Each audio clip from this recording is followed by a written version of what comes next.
Hi, I'm Rahel Philipose, and you're listening to Three Things, the Indian Express news show.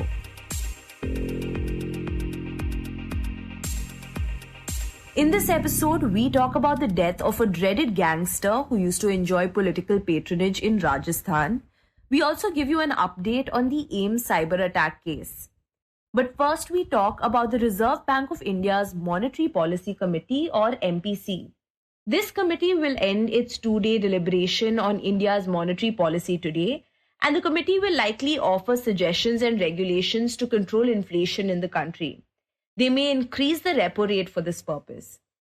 And to know more about the repo rate and how it may impact general people, we speak to the Indian Express's Udit Misra in this segment. So Udit, can you tell us what is the Monetary Policy Committee and what is its role in the RBI? So the Monetary Policy Committee is a 6-member committee, and this framework came about in 2016. 3 of these members are nominated by the government and 3 of them are nominated by the RBI. Amongst the 3 RBI members, there's the governor of RBI, obviously, and he is also the chairman of the Monetary Policy Committee. And the essential purpose of the Monetary Policy Committee is to look at the economy, the developments in the economy and the global economy, and decide on the monetary policy stance and positioning of the country. And the crucial element in that is the repo rate that the MPC decides on. And it tweaks the repo rate depending on how the economy functions. Okay, and can you tell us more about this repo rate and how it affects the general public?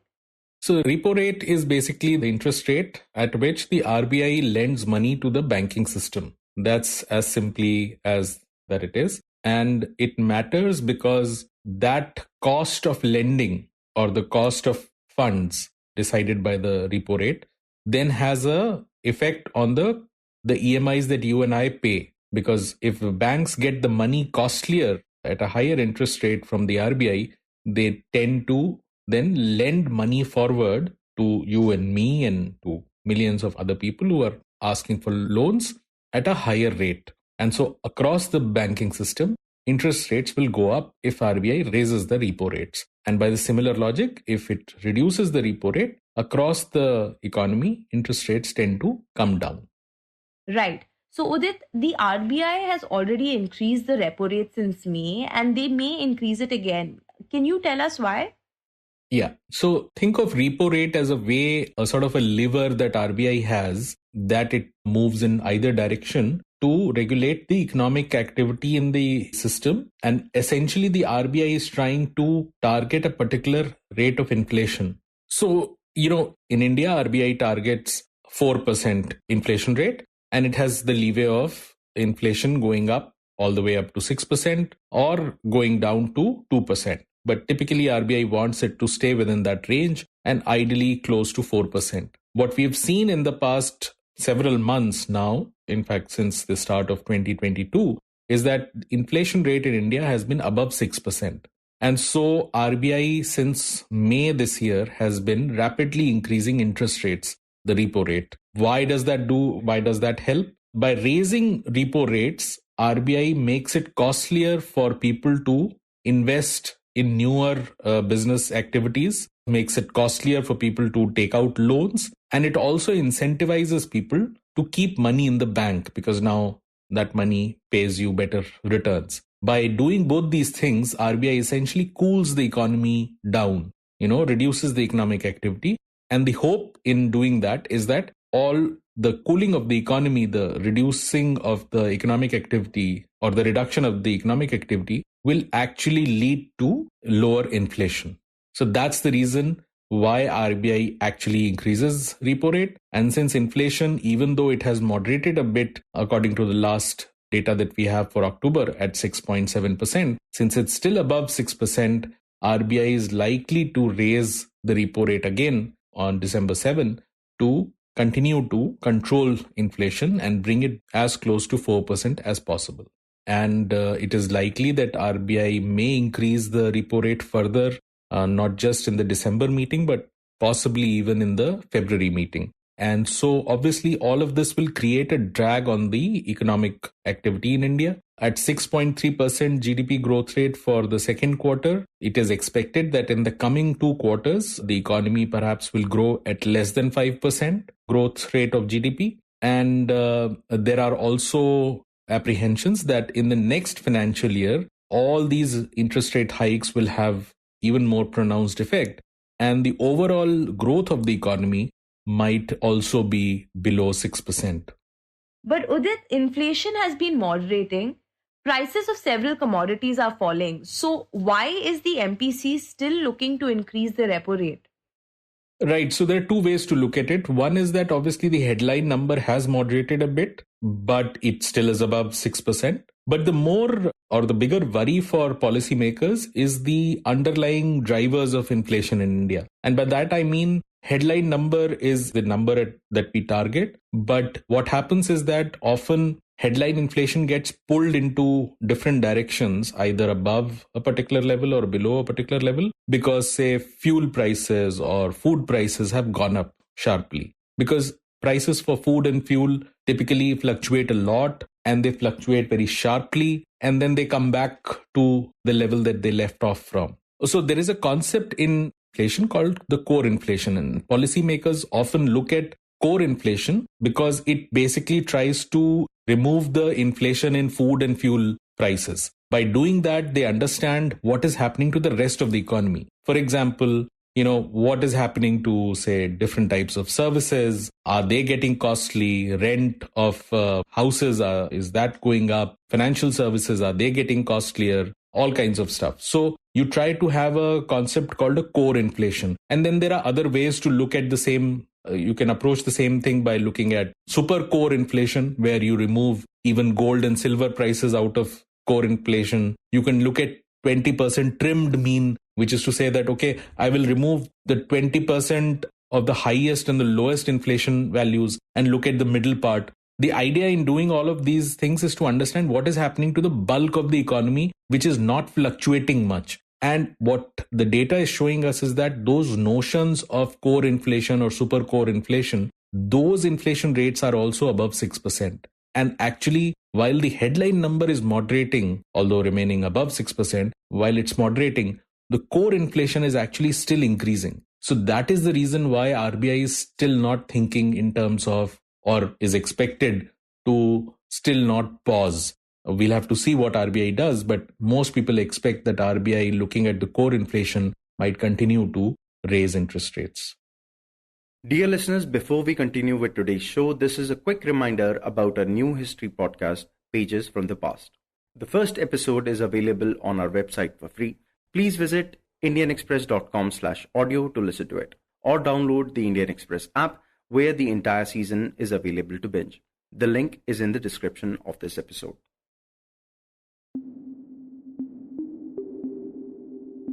Next, we talk about a gangster, his death, and his prevalence in Rajasthan's politics. Last week, the once dreaded gangster Raju Theth was shot dead in Rajasthan's Sikar district. His death came 5 years after his rival, notorious gangster Singh, was killed in an encounter with the police. Since the mid-2000s, a gang war dominated by these two central characters has raged through the Shekhawati heartland in Rajasthan. Beyond the world of crime, Anandpal, a Rajput, and Theth, a Jat, also came to command a following among their communities. They also often used to enjoy open political patronage. And the Indian Express's Deep Mukherjee joins us in the segment to explain why these two gangsters have had such a huge impact on the state's youth and politics. So Deep, can you start by talking to us about Raju Theth and his role in the gang war that's raged through the Shekhawati heartland? Yeah, so Raju Theth was a dreaded gangster, and he was part of this Shekhawati gang war. He was one of the two central characters in that gang war. So let me tell you a bit about what happened in that Shekhawati region. So Shekhawati region is basically comprising districts such as Sikar and Jhunjhunu and Churu, areas of Churu district in northern Rajasthan. And since the mid-2000s till even 2017 or even now, illegal liquor business really flourished in these places, along with other crimes such as extortion. And in lot of these cases, few common gangs were involved. And one such gang was led by Raju Theth. Okay, and can you tell us the details of the circumstances that led to his death? On Saturday morning, few men assembled outside Raju Theth's house, and some of them struck a conversation with Theth, and after that they opened fire at him. They were armed with pistols, and which led to his death. And at the same time, when the assailants were escaping, they snatched the keys of a car from this bystander called Tarachand Kadwasra, who had come to Sikar to see his daughter, who is preparing for NEET at a coaching institute in Sikar. So Sikar is a hub of coaching centers, and that's why he had come there. He's a resident of Nagaur district. So Kadwasra was also shot dead by the assailants, who ran away with his car. The next day, the police nabbed all the 5 accused, one of whom turned out to be a juvenile, and 2 of the accused are from Haryana, while the others are from Rajasthan. Right. So Deep, Theth's death comes 5 years after Anandpal Singh's. How did the 2 gang leaders become such central characters in the crime world in the region? So Anandpal Singh was a Rajput, while Raju Theth was a Jat. So the gangs of Anandpal Singh and Raju Theth, they would often be involved in skirmishes, killing the rival gangs members, and it resulted in widespread law and order problem in the Shekhawati region and other areas of Rajasthan. Anandpal Singh was killed by the Rajasthan police in an encounter in Churu district back in 2017. And since then, Raju Theth was the only other person whose stature kind of matched that of Anandpal in this gang war. And recently, last week, he was also killed, which appears to be a case of revenge killing. And both these gangsters seem to have had a massive following. In fact, Theth's Facebook page has around 60,000 followers. So can you tell us the reason behind their popularity? So in Rajasthan, caste drives politics, and every political party caters to various castes to secure the votes of these castes. So when Anandpal Singh and Raju Theth, they both kind of made their way from being small-time criminals to being bigger criminals, and to a time when they became these most wanted men of Rajasthan. As a result, myths and stories or anecdotes started to be circulated about them, that there were some who were sympathizers from their communities. They would say that no, these men, they were forced to come to the crime world because after being victimized by the corrupt system, quote unquote. So it led to a lot of myths and anecdotes surrounding their images, which became sort of larger than life. So that resulted in these gangsters having a lot of following, especially among the youngsters or the youth who would kind of fawn over their deeds. For example, Anandpal escaped from police custody in 2015. It was kind of a filmy police escape. He was being shifted from one jail to another place, and suddenly the cops were drugged, and then he escaped. So after that, there was this massive manhunt during the previous BJP government's time of Anandpal, and every time he managed to give the police a slip, his image would become more that of a Robin Hood sort of a figure. Although a lot of these stories are myths, because as the record suggests, Anandpal committed heinous crimes and which gruesome murders. Also, according to sources, he was planning to contest the next 2023 elections from Danta Ramgarh, which is an assembly constituency in the Sikar district. And Deep, when Anandpal was killed during a police encounter, a sustained anti-BJP campaign followed, which was led by the Rajput community. And they traditionally voted for the BJP. Could you tell us a little about that? So caste and politics are like intertwined in Rajasthan. So if we see the reactions to the killings or the deaths of Anand Pal and Raju Theth, we understand this. So for example, after Anand Pal was killed in the police encounter in 2017, despite his notorious record as a criminal and all these cases of serious nature such as murder and extortion, the Rajput community, it took arms against the then Vasundhara Raje-led BJP government in Rajasthan. It was quite surprising actually because Rajputs are traditional voters of the BJP and the party actually flourished in Rajasthan only because of the support of the Rajput community. But the community got very angry over the fact that Anand Pal was killed and they alleged that it was a fake encounter. The Congress, which was in the opposition at that time, so Congress leaders such as Pratap Singh Khachriawas, who is a Rajput, so they mobilized the Rajput community against the BJP, and the BJP started a campaign about no vote to BJP campaign. And ultimately what happened is that after that in 2018 the Raje government was voted out. Right. So after Theth's death, a Congress MLA named Mukesh Bhakar said his death was a slap on the law and order system. He also didn't seem to think Theth was a criminal. So can you tell us why he openly enjoyed this kind of political patronage?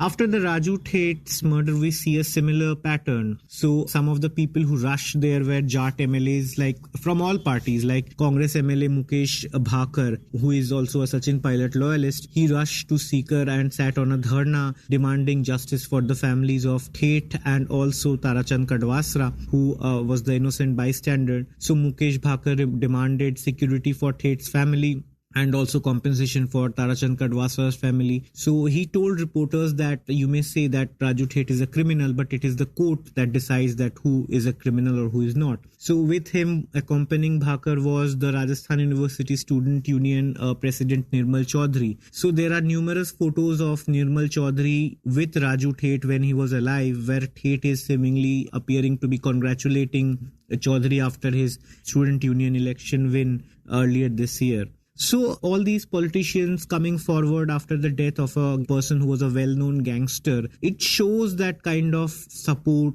or even all political parties in Rajasthan will deny that they support gangsters. The fact is that just because of the fact that these men are from the same community, they do hit the streets for them.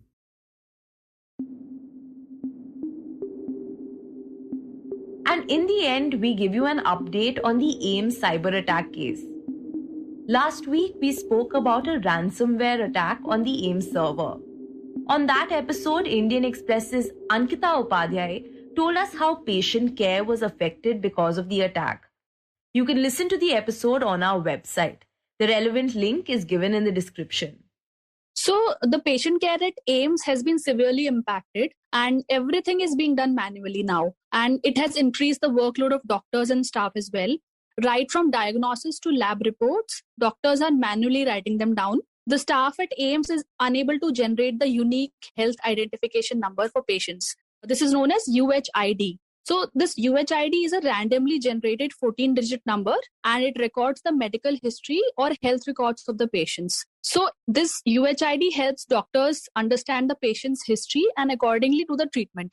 So because of this, the data of patients who were coming for treatment to AIIMS has been lost. And now there is a lot of confusion on how to coordinate with these patients. And even generating bills has become a problem, which is now being done manually. So because everything is happening manually, the hospital staff and the doctors are overworked, especially the resident doctors. There are longer lines as compared to how the situation was earlier. It's taking more time for doctors to send patient blood samples. It's taking more time to get reports, and only a few emergency tests are being done now.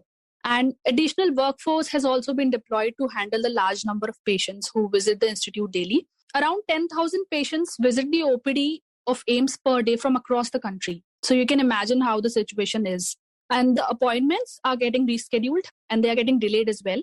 They're having a tough time in getting their reports and bills, etc. Many doctors have also expressed their unease at how things have turned out. A number of them have also criticized the complete digitization of patients' data and other important files without a strong server and a backup facility. Now, 2 weeks after the cyber hack, the server facility resumed at the main hospital building of the All India Institute of Medical Sciences, Delhi, yesterday. The main hospital building includes the Director's Office, Dr. B.R. Ambedkar Institute Rotary Cancer Hospital, Dr. Rajendra Prasad Center for Ophthalmic Sciences and Cardiothoracic and Neurosciences Center, and the Center for Dental Education and Research. Officials added that some registration were done at the new Rajkumari Amrita Kaur OPD and the Trauma Center through the server, and the facility will be made fully functional in the coming days. However, the doctor said that old data is still not visible on the server, leading to interrupted medical services for patients who got their blood tests and other tests done before the server hack. On November 24th, the cyber hack incident brought the online management system of the institute to a halt and raised concerns over the data of crores of patients being compromised, including that of high-profile political personalities. The hospital had said that the server might have been subjected to a ransomware attack. Dear listeners, before we end today's show, here is the trailer of our new history podcast, Pages from the Past. Make sure to check the links in the description for more details.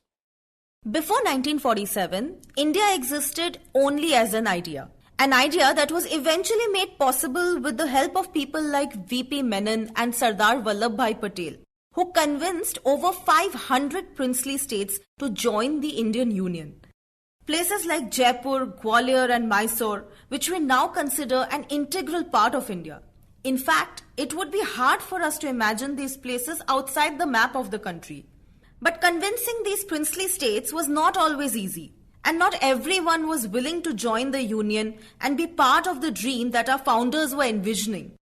There were actually 5 princely states that were reluctant to become a part of India. Travancore, Hyderabad, Jodhpur, Bhopal and Junagadh, all of them were reluctant. I am Adrija Roy Chaudhary and this is Indian Express's brand new history podcast, The Pages from the Past. In our first season, The Reluctant Princess, we bring to you the stories of these 5 states and how they came to be a part of India. You can listen to the first episode for free on the indianexpress.com or wherever you get podcasts. It will be released on the 1st of December. You were listening to 3 Things by the Indian Express. Today's show was hosted by me, Rahel Philipose, and written and produced by me with the help of Anwiti Singh and Utsa Sarmin. It was edited and mixed by Suresh Pawar with the help of Abhishek Kumar. If you like the show, then do subscribe to us wherever you get your podcasts. You can also recommend the show to someone who you think will like it, share it with a friend or someone in your family. It's the best way for people to get to know about us. You can also tweet us at Express Podcasts and write to us at podcasts@indianexpress.com.